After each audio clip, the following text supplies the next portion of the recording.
안녕하세요. 김유라입니다. 오늘은 가난한 남자와 결혼해도 부자 될 수 있는 이유라는 책을 가져왔습니다. 부자가 될 수 있다구나. 네. 제목이 너무 마음에 들어서 가져왔어요. 가난한 남자와 결혼해도 부자가 될 수 있다. 대한민국 여자의 이름으로 사랑과 돈을 움켜잡는 방법. 그래서 사실은 뭐 부자가 되는 방법 중에 가장 대표적인 게 시집을 잘 가는 거긴 한데, 그죠? 이미 우리는 글렀잖아요. 예, 우리 이미 이번 생은 안 되시는 분들 많죠. 이분은 23살의 나이로 전경련에서 핵심 인재에 관한 세미나를 개최하고요. 한국에서 가장 주목받는 20대 여성 중에 한 분이라고 합니다. 그래서 뭐 여성경제연합회, 그 다음에 대기업들, 은행 이런 데서 어떤 인재 관련 세미나, 강의를 주로 하시는 그런 분인 것 같아요. 저는 어려서부터 드라마나 영화를 많이 보면서 그 부잣집에서 고생하는 며느리 혼자 막 이입돼가지고 부잣집에 엄하게 가면은 힘들 수 있겠다라는 생각이 있었고요. 차라리 나를 사랑해주는 평범한 집안에 가서 사랑받으며 사는 게 좋겠다. 돈이야 뭐 나중에 벌면 되지, 이런 생각이 있었어요. 그러니까 사람은 자기가 생각하는 대로 그냥 정말 사는 것 같아요. 어떤 사람은 나는 꼭 부잣집으로 집 갈 거야 라고 하는 사람은 진짜 부잣집으로 가더라고요. 그래서 우리는 혹시 영상 보시는 분 중에 나는 가난한 남자와 이미 결혼을 했다, 혹은 내 남자친구가 가난하다 하시는 분은 한번 잘 영상을 끝까지 보셨으면 좋겠습니다. 자, 그럼 부자는 무엇인가? 우리가 부자가 되고 싶으면요, 부자를 정의하는 것이 매우 중요합니다. 어떤 경제학자는 이렇게 얘기했대요. 이자 수입만으로 생활이 가능하며 나머지 돈은 투자를 하거나 사회봉사를 하는 선진적 의식을 가진 자산가. 좋습니다. 비슷해요. 제 생각도요. 이자 수입만으로, 그러니까 일을 하지 않아도 생활이 가능하고 남은 돈은 투자를 해서 수익을 또 얻고, 사회봉사처럼 돈 안 돼도 그냥 내가 하고 싶은 일 하는 거, 이게 부자죠. 거의 공감을 합니다. 옛날에 뭐 10억 만들기 이렇게 했는데 돈 액수 자체가 중요하지는 않죠. 더 많이 필요할 수도 있고, 혹은 더 적은데도 정말 부유하게 돈을 다루고 쓸 수도 있고요.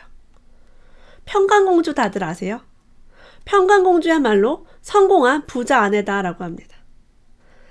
그 바보 온달은요, 고구려의 영토 확장에 큰 역할을 한 장군으로 기록이 돼 있다고 합니다. 결혼을 할 때는 바보였는데 나중에 장군의 사모님이 된 거죠. 되게 많지 않나? 영부인이라든가 이런 분들도 옛날에 젊을 때는 막 고생하고 가난하다가 나중에는 대통령의 부인 이렇게 됐잖아요. 평강공주는 부와 명예와 사랑을 모두 얻은 행복한 여인이 아닌가 싶습니다. 물론 많이 고생했겠지만. 결혼은 부자가 되는 출발점이다 라고 이야기를 해요. 어머니들이 흔히 이렇게 말했대요. 결혼하기 전에는 재산을 못 모은다. 이 오래된 지혜가 옳다는 것을요, 여러 연구를 통해 밝혔다고 합니다. 사실 우리 주변만 봐도 마찬가지예요. 결혼을 빨리 한 사람이 결혼을 늦게 한 사람보다는 자산이 그래도 있어요. 왜? 집이 좀 필요하고 아이들 교육비도 돼야 되고 노후 준비도 해야 되고 하니까 확실히 열심히 삽니다. 저는 24살에 결혼을 했어요. 그렇기 때문에 아무래도 빨리 정신 차리고 돈 관리를 좀 해야겠다. 아기가 3명이잖아요. 남편 혼자 월급으로 3명을 키울 생각을 하니까 돈을 막 공부하고 모으고 이렇게 안 할 수가 없었어요. 만약에 제가 결혼을 하지 않았다면 제가 받은 월급을 많이 썼겠죠. 막 내 집 마련, 막 넓은 집, 방 4개짜리 집 이런 거 욕심 없었을 것 같아요. 나 혼자 사는데 뭐. 실제 혼자 사는 많은 분들 만나봤는데요. 원룸이면 충분해요. 뭐 넓은 집 갖고 싶지 않아요 라고 합니다. 넓은 집이 싫은 게 아니라 넓은 집을 사기 위해서 안 쓰고 안 먹고 안 입고 하는 게 싫은 거죠. 그런 것들을 많이 봤어요. 자, 부자 여자들을 조사해봤더니요, 학력과 상관없이 비슷한 수준의 다른 여자들보다 지혜로웠다라고 합니다. 지혜에다 별표 한번 해볼까요? 학벌이 좋은 게 아니라 지혜롭다. 더 중요한 사실은 남자들의 경우 학력 수준이 손 자산에 따라 정확하게 비례 곡선을 그리지 않았다. 남자의 학벌이 좋다고 해서 부자가 아니었다라는 뜻입니다. 이건 우리 주변의 통계, 아는 사람 몇 명만, 우리 동창들, 친구들, 친척들만 봐도 알 수가 있어요. 서울대 나왔다고 제일 부자고, 대학교 안 나왔다고 제일 가난하고, 꼭 그렇지는 않다는 거죠. 따라서 부자가 될 수 있는지의 여부는 남편의 학력이 아니라 부인이 얼마나 지혜로우냐에 따라 결정된다는 것을 알 수 있다. 근데 여기서 이제 조금 마음이 걱정되는 거는 그럼 우리 집이 가난한 게 내 탓이란 말이야? 그건 또 아니죠. 그런 의도를 한 건 아니고 부자들을 봤더니 그냥 부인이 지혜로웠다라는 거예요. 부인이 지혜롭지 않다고 무조건 가난하다 그런 뜻이 아닙니다. 우리가 지혜로워지면 질수록 나중에 우리가 남편이 더 잘 되고 우리도 부자가 될 수 있겠죠. 사실 자녀 교육 잘하신 분들 보면 진짜 엄마들이 많이 지혜로우시더라고요. 위기 속에서 변함없는 여자의 지지와 격려를 받는 남자에게 가장 큰 힘이 된다고 합니다. 사업을 하다가 망할 수도 있고요. 회사에서 잘릴 수도 있어요. 그때 부인이 막 잔소리하고 막 나가! 막 이혼해! 막 이렇게 하면은 힘들겠죠. 그래서 결혼 생활을 잘 유지하는 남자가 미혼 남성이나 이혼남보다 더 빨리 성공한 것이 위대한 여자의 힘을 보여주는 증거 아닐까라고 합니다.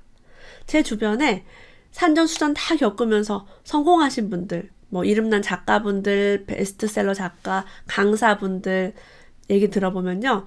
부인의 내조가 어마어마했습니다. 그리고 부인이 너무 헌신적으로 내조하니까 우리 부인은 나 때문에 참 고생했어. 우리 아이들이랑 부인이랑 내가 이렇게 지금까지 열심히 하는 동안 많이 헌신했어 라고 알아주시더라고요. 그리고 결혼 못하면 약간 이렇게 결혼 안 하면 확실히 이렇게 내조해주는 사람이 없으니까 안정적이지 않은 면도 있었습니다. 제가 정말 좋아하는 성공학의 최고의 강사 나폴레온 힐은요. 성공한 사람 500명을 조사해서 이런 공통점을 발견했대요. 그들은 모두 자신이 성공적인 삶을 살도록 운명지어져 있다는 믿음을 가지고 있었다. 그들은 그때그때 일어나는 모든 일이 궁극적으로는 자신의 성공을 보장하는 위대한 계획의 일부라고 믿었다. 인생의 어떠한 풍랑 속에서도 이 믿음은 결코 흔들리는 법이 없었다. 그들은 세상을 필연적인 성공과 인간적인 위대함의 관점에서 바라보았다. 멋지다. 제가 옛날에 내 팔자는 왜 이래? 나 이렇게 재수없는 일이 생기지? 라고 할 때가 있었고요. 이 나폴레온 힐 같은 책을 막 보면서 와, 그때 일어났던 그 일이 지금의 나를 만들기 위한 위대한 계획이야. 내가 나중에 잘 되게 하려고 지금 나쁜 일이 생기는 거야 라고 마음을 바꿔먹으니까 진짜 너무 좋아졌어요. 우리도 힘든 일이 있으면 내가 나중에 잘 되려고 하나 보다 라고 생각하시면 좋겠죠. 부인이 남편에게요. 자기가 세상에서 최고! 여보 최고! 우리 오빠 최고! 라고 하면 남자는 정말 최고의 남자가 된다고 합니다. 남자가 갖는 자신감의 원천은 바로 여자다라고 해요. 저는 이제 남편한테 최고라는 말을 어떨 때 많이 하냐면 잘생겼다. 난 얼굴 보고 결혼했다라는 말을 많이 합니다. 근데 그런 말을 하면 남편은 안 믿는다고 하면서도 굉장히 좋아하죠. 뭐 딴 거 딱히 자랑할 게 없어서. 그래요. 부자 여자는요. 시간이 돈보다 소중하다는 것을 잘 안다고 해요.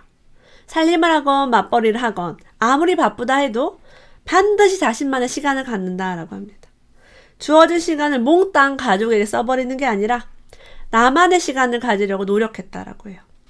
아이를 키울 때조차 하루에 적어도 1시간 이상은 자기를 위해 쓰는 것이 부자 여자들의 공통된 생활 습관이다.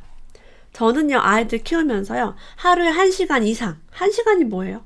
아이를 재워놓고서 저만의 시간을 갖든, 남편한테 맡기든, 책을 보거나, 뭐, 컴퓨터를 통해서 SNS를 하거나, 그런 글들 보고, 기사 보고, 이런 시간을 꼭 가졌습니다. 가계부 정리도 하고요, 자산 관리도 하고. 여러분들도 아기 키우시는 분들은 부자 여자가 되려면 이렇게 해야 된대. 자기가 나를 배려해줘 라고 해주세요. 부자 여자들은 시간에 쫓기는 급한 일이 아니더라도 중요한 일, 즉 자기 자신을 위한 일에 시간을 할애할 줄 안다. 책을 읽거나 영어 회화를 하거나 명상 또는 요가 등 무엇을 하든 그 시간만큼은 온전히 자신만을 위해 투자한다. 좋아하는 일을 하는 사람은 얼굴에서 빛이 난다고 합니다. 여자의 얼굴이 밝아지면 가정의 분위기도 밝아진다. 그래서 하루 종일 24시간 동안 독방 요가를 하는 것보다는 1시간이라도 4시간을 가져서 힐링을 하는 게 엄마가 기분이 좋으면 애한테 짜증도 덜 내고 남편한테 잔소리 덜 하고 이게 좋은 거예요. 그래서 혹시 너무 육아가 힘들다라고 하시는 분은 이런 글귀를 보여주면서 자기야, 김유라 작가도 애기 새 키우면서 이렇게 했대. 시간을 좀 나한테 보장해줘라고 저를 잡고 막 늘어지세요. 저는 남편이 저 책 읽을 수 있도록 되게 많이 배려해줬어요. 그리고 강의는 제가 많이 못 들었지만 혹시 강의를 들을 때도 애기 셋 다 봐줬어요. 그렇게 서포트가 조금 필요합니다. 자, 돈은요, 더 많이 버는 사람이 벌면 된다라고 해요. 이게 뭐냐면 남편이 꼭 벌어와라 이게 아니라 부자 여자가 뭐예요? 남편이 가난해도 내가 능력 있게 벌면 되지 뭐. 이런 얘기예요. IMF 이후 줄줄이 명예퇴직을 당하는 남자들을 대신해서 여자가 생활전선에 뛰어든 예도 수두룩하다. 지금 잘 나가는 남자가 언제 실직당할지 모른다. 꼭 남편이 실직을 하지 않더라도요. 많은 여자들이 육아를 끝내고 나면 다시 사회생활을 하고 싶어 한다고 합니다. 그래서 돈은 여자가 벌어도 상관이 없죠. 제가 아이돌 보미 서비스 애기 봐주시는 분이나 청소 가사 도우미 하시는 분들 보면 다 여자예요. 그러면 그 연령대 50대 60대에 있는 남편분들이 거의 직업이 없습니다. 그러니까 부인이 청소도 하고 아이도 봐주면서 생계를 하시는 분이 정말 많아요. 여성의 일자리가 저는 오히려 나이가 들수록 늘어나지 않나 싶습니다. 여성들의 강점이 있죠. 분명히. 어린이집 교사도 여성 중심이고 요즘 학교 교사도 여자가 굉장히 많습니다. 우리의 시대가 오고 있어요. 네. 자신을 위해서 어떤 투자를 하고 있느냐라고 물어보면요. 부자 여자들은 다이어트, 운동, 이렇게 건강관리, 책을 읽는다라는 답변이 많았다고 합니다. 그래서 우리가 몸 관리하면서 책 읽으면 그 부자 여자로 가는 지름길이에요. 재테크를 위해 경제 신문을 5개씩 꼼꼼히 읽기도 하고요. 외국어를 공부하기도 하고 글을 쓰기도 한다라고 해요. 그러니까 이런 게 지금 우리랑 굉장히 비슷하죠. 부자가 되어가고 있어요. 네, 부자가 되고 있는 중입니다. 그리고 부자들은요. 언제라도 서로 도움을 주고받을 수 있는 인적 네트워크를 다져놓는다고 해요. 인맥 관리는 부자의 필수 요건이다. 이 부분에 굉장히 큰 공감을 합니다. 부자들은 친화력이 뛰어나고 사교적이다. 그리고 부자의 곁에는 더 뛰어난 친화력과 사교술로 인맥을 관리해주는 여자가 있다. 그래서 우리 예전에 복부인이란 단어가 있었어요. 그 부동산을 투기하는 여자란 뜻이죠. 그러니까 안사람이 이제 그런 걸 하는 거고요. 실제 어떤 정치인이라든가 뇌물 사건 같은 거 자세히 보면요. 여자가 합니다. 남자는 바깥일을 하고요. 근데 그거가 좋다 나쁘다의 그런 의미는 아니고 그냥 현실이 그렇다는 거예요. 그래서 이런 사교술과 인맥 관리를 여자들이 주로 하고 있어요. 담당하고 있다. 군인 출신 분은 다 아실 거예요. 군인의 사모님들끼리 이제 그런 것들 있죠. 뭐 김장도 막 남의 집 도와주고 그런다면서요. 위에 높으신 분 거는 정말 노라는 말 못한다고 하더라고요. 이런 게 바로 인맥, 친화력, 사교술, 인간관리 이런 거죠. 남자보다는 여자가 나설 때 더욱 효과를 발휘할 수 있다고 합니다. 그래서 남자 주변에요. 사람을 모이게 한 여자. 이 여자가 바로 부자 여자라고 해요. 바보 온다를 장군으로 만들 수 있는 평강공주 역할이죠. 부자가 되겠다고 결심하는 것이 부자의 시작이다. 내 안에 유리천장을 깨뜨렸다면 당장 현실이 바뀌지 않아도 주변의 모든 것을 바라보는 시각이 바뀌어 있음을 느낄 수 있을 것이다. 내가 부자가 되는 것을 방해한 것이 바로 나 자신이었음을 알게 된다. 내 마인드가 왜 우리 시댁은 돈이 없어? 왜 남편은 돈을 못 벌어와? 이렇게 계속 비교하면서 절망하는 게 아니라 그냥 내가 하는 거죠. 나한테 무슨 재능이 있을까? 내가 애기 키우면서 이거라도 해볼까? 부자가 될 수 있는 능력은 나에게 있다라고 합니다. 남이 부자가 되길 기도하는 게 아니라 나의 능력을 쌓아보는 거죠. 성공한 부자 여자들은 누구나 부자가 되기로 결심한 계기가 있었다. 그것은 눈앞에 닥친 어려움이었다. 성공한 부자 여자뿐만 아니라 남자들도 마찬가지예요.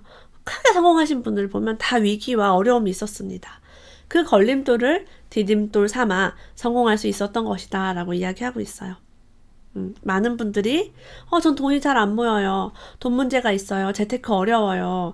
저는 왜 이렇게 열심히 책 읽고 열심히 살고 이게 잘 안 될까요? 라고 하시는 분들이 많아요. 제가 그럴 때마다 늘 하는 말이 있어요.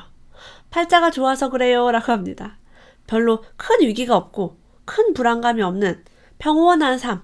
어떻게 보면은 막 돈을 많이 벌어야 행복하다거나 막 성공을 해야만이 좋다거나 라고 갈망하고 있는 사람이 불행할 수도 있다는 거죠. 그래서 우리가 다 부자가 되고 다 돈이 많지 않을 수 있어요. 그냥 내가 지금 너무 좋다면, 행복하다면 그걸로 충분하죠. 그래서 눈앞에 대한 어려움 없이 무난하게 살고 있는 것도 저는 최고의 삶이라고 생각을 합니다. 돈도 사랑도 놓칠 수 없는 여자. 우리 여자를 위한 책 한번 읽어보았습니다. 오늘도 끝까지 함께 해주셔서 고맙습니다. 다음에 또 만나요.